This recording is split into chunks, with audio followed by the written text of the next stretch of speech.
It was another great night in the NBA. Pacers beat the Knicks last night. The Thunder beat the Wolves on Monday, and we're going to talk about it. So we're going to go back to Monday. Thunder, Wolves, game 1 in Oklahoma City. We're going to start with the Timberwolves here. It was a bad game for them. Bad game. They shot 15 of 51 from 3. Bench was terrible. Some of the highlights from the game. Julius Randle, 25 points. Had a great first half. I think he finished with 20 in the first half. A stinker in the second half. I mean, the Wolves' second half was an absolute shit show, for lack of better words.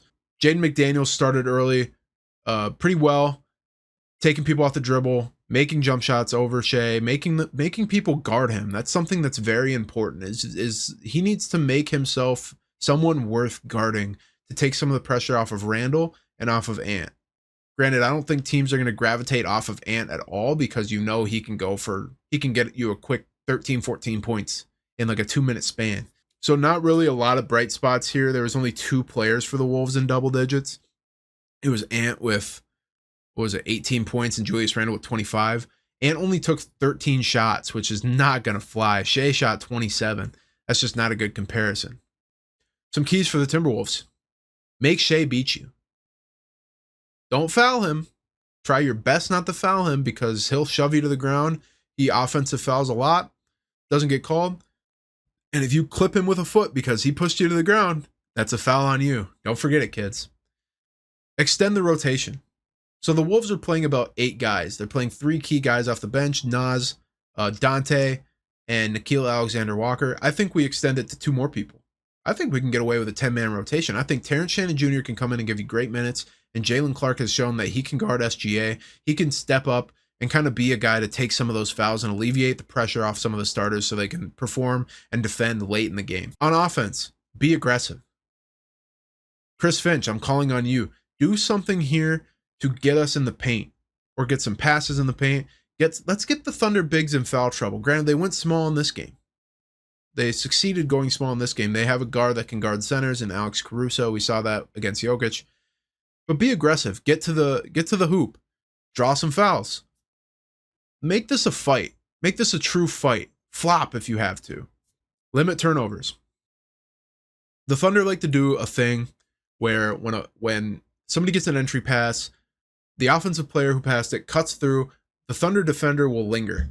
He lingers around the person who got the ball in the post. He'll wait for you to turn your back, and he'll come through and he'll poke the ball loose, and they start the break. They love to do it. They get a lot of steals and force a lot of turnovers, and the Wolves are susceptible to giving turnovers. So that was a big difference in this game. I think we had no transition points. The Timberwolves did, and the Thunder had a lot, like 24 or something like that. Ant versus SGA. It's that simple.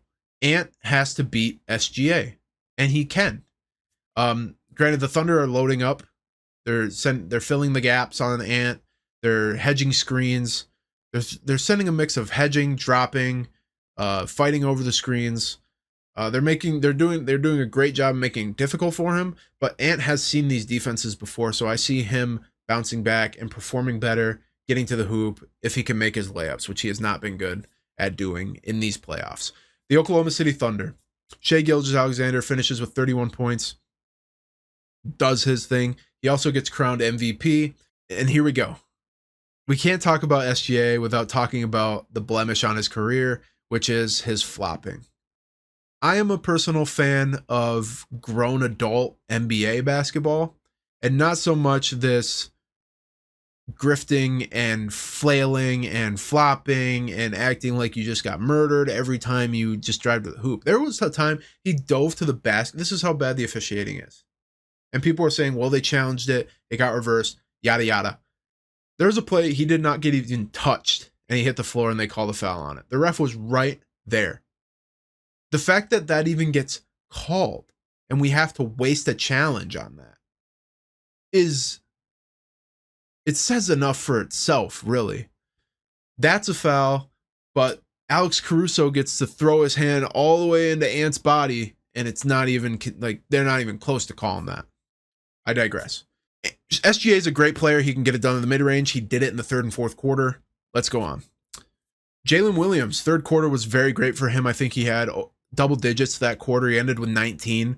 But when Shea was on the bench getting ready for the fourth quarter, he stepped up and played big minutes alongside Kendrick Williams. I don't know what it is there with their fixation with the last name Williams, but Kendrick Williams comes in and hits 2 threes on some straight up bullshit, if I'm being honest. Chet Holmgren plays great defense, Minnesota native. I don't know why he's taking it out on us. He knows what we've been through. Have some mercy. Some keys for the series for the Thunder here. SGA has to play great. They can't get away with this if SGA does not play great, because I think if he performs and he's getting these fouls, it leads to momentum for his guys. They're like, yeah, we can do no wrong, nothing wrong. Let's go fucking mug these guys on defense. And that's my other point. Those two right there combined. Stay out of foul trouble for the Thunder. The Thunder lead the league in opponent free throw rate, which is a point of contention for people defending the officiating for the Thunder. It's not a secret that the Thunder's defensive philosophy is foul all the time because they aren't going to call everything. And to me, that is absolutely sickening that is a public. If you watch the games and you can process and think for yourself, you see that that's the philosophy. That is a gross philosophy to allow succeed in the NBA. Because why doesn't everyone just do that then? Because they're not going to foul all of us out. That should be a possibility. You should be penalized for that. That would be good. People would cheer that on, that you're not scared to do that, but the refs won't do it because they're scared, which makes us believe that they're pussy refs, which they have been. The Thunder, another key to victory of the series is stopping Ant. They did a great job of that in game one. Like I said, they're filling the gaps on him. They're hedging the screens. They're sending additional defenders sometimes. They're just going through a rotation of different looks. They put Lou Dort on him. Lou Dort's a great defender, fouls a lot, never gets called. Ant historically already has a bad whistle. Another thing for the Thunder here, hope that the refs don't start calling this like a true playoff series. You better hope they don't. Like I said, it's going to be bad for them if they start calling all the fouls that they should. That they're calling on the Wolves, that they call on the Thunder. They're going to be playing their deep bench past their 12th man. They're going to go to the fucking the equipment manager. So far, Thunder up 1-0 in that series. Now let's go over to the Eastern Conference Finals where peak basketball is taking place. It's like that meme where one guy's looking out the bus this way at like dark and gray, and then the other guy's looking out the bus window and it's daylight and flowers and sunshine. That's what this conference finals looks like. The West is the gray side. The East is the beautiful, amazing, makes me love it even more side. Historically, the East I have no interest watching, and the West is the competitive, fun, great game side. That is not the case so far. We just had Game of the Year over in Eastern Conference Game 1. Game of the Year. Tyrese Halliburton for the Pacers. We will start with them. Wow. 31 points. Great floor general. Really, really great floor general. Game tying shot at the end of regulation. Wow. Fucking wow. If you've seen it, he shoots it. He goes inside. He steps back out to the 3-point line. Shoots it down 2. Hits the back of the rim. Goes way up. Above the shot clock. Down in the hoop. Count it. Going to overtime. It was crazy. And they end up winning by 3 in overtime. It was absolutely nuts. So on top of that game-tying shot at the buzzer, you cannot talk about this fourth quarter comeback because they were down like 17 with 7 minutes left without talking about Aaron Nesmith.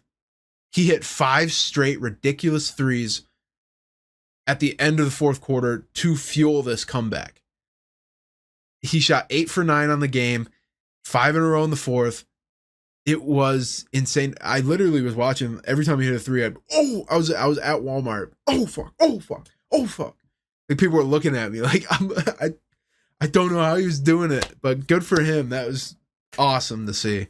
They do win this game. They're up 1-0. Keys for the series though. The Pacers are very good at keeping up their fast-paced tempo, and their 2 guards aside from Halliburton, Neesmith, and Nemhard are great at playing that high tempo with Halliburton.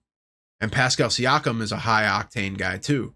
He's a great attack off the dribble, get to the rim, and compete for rebounds, get putbacks kind of guy. One way they succeed in doing that is they have constant ball movement. They trust every single person in their lineup. That's another key for them, is moving the ball, constantly moving the ball. Make that Knicks defense work, because they only play a couple guys in rotation, like 6 or 7 guys. They're going to get tired out. On defense, you take the extras out. Let Jalen Brunson beat you, because he's going to do it in one of a couple ways. He's going to go to the foul line. He's going to draw fouls on you, just like SGA, but not flop as much. And he's going to just make shots over you. Tough threes, tough layups, tough floaters. He'll make the toughest shots on you. So it's easier for you to take Cat out of the game, or it's easier for you to take Mikal Bridges out, or you don't have to worry about Josh Hart so much, or OG Anunoby out. It's easier to take those guys out and let Brunson do his thing, hope he has a bad night, than to focus on all their pieces. And they have great pieces, but they're really in tune to letting Brunson take over and control everything. Halliburton needs to stay aggressive. He needs to be scoring. He needs to be passing. He can't let up. That's a big key for them. Because he'll have games where he has like 4 points, they lose. But when they win, he's got like 30 points. He's got 8 assists, 7 rebounds. He fills the stat sheet when they win. And another key is Miles Turner needs to basically copycat. And that's a play on words. Copycat. They are essentially kind of the same player. Cat's a better shooter, but Miles Turner is very capable of knocking down the same shots that Cat can. Cat just fires them off more than he does. For the Knicks, let's talk about their game here. Cat had a great early start. Knocked down a lot of threes early in the game. He finished with 35. But that's something that Cat can do. But the problem with Cat is that he falls in love with that. So he basically has 2 games in one game a lot of the time. He'll have 1 or 2 quarters. He's just loading them up, firing them off. And they fall sometimes. And a lot of the time when he was on the Wolves, they weren't falling. And that was a big problem for the Wolves. That's why we were quick to trade him. Brunson, obviously foul baiting, but he ends up with 43 points. And you don't get 43 points just off foul baiting. He is a great shot creator and shot maker. A premier player in the league. Mikal Bridges, I really like. Great defense. He's a great shot creator. And we'll get into that. That's one of the keys of the series, is Mikal needs to be that shot creator that he was on the Nets when he was there, because he's proven he can be a guy. But it is something about a rhythm and constantly being that guy that makes you think like, yeah, I got to be that guy. So it kind of makes it easier for you to go out and get shots. But then when you have Jalen Brunson and Cat on your team, those are guys too. So another key for the series, Cat needs to step up. He did today, but that fourth quarter comeback was just too much for the Knicks. Cat stepped up for 3 out of the 4 quarters today. That was a good job, but it just has to keep it going the entire game. Something for the Knicks is they need to alleviate pressure off of Brunson, which means everyone needs to step up. Also on defense too, because I feel like the Pacers are targeting Brunson on defense. So they just need to help with switches, help with doubles if they need to. Don't let him get beat up, essentially, because he's fighting through a lot of injuries in his leg.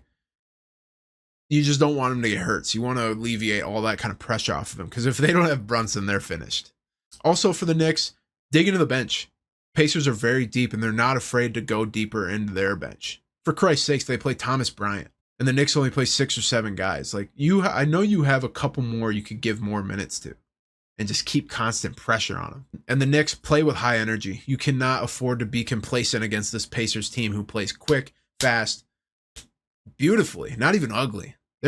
They can play fast and beautiful. They're a high octane offense, which is fitting for their mascot, the race cars. They're fast, quick team. Thumbs up. Pacers make me love basketball again. Thunder make me hate basketball. It is balanced, like all things should be. That's going to do it for our little NBA catch-up. We'll see you guys in probably a week or two. We'll check in on what's going on. barring something terrible happens. But thanks again for watching. Go ahead and drop a like, subscribe, and we will see you in the next video. Peace.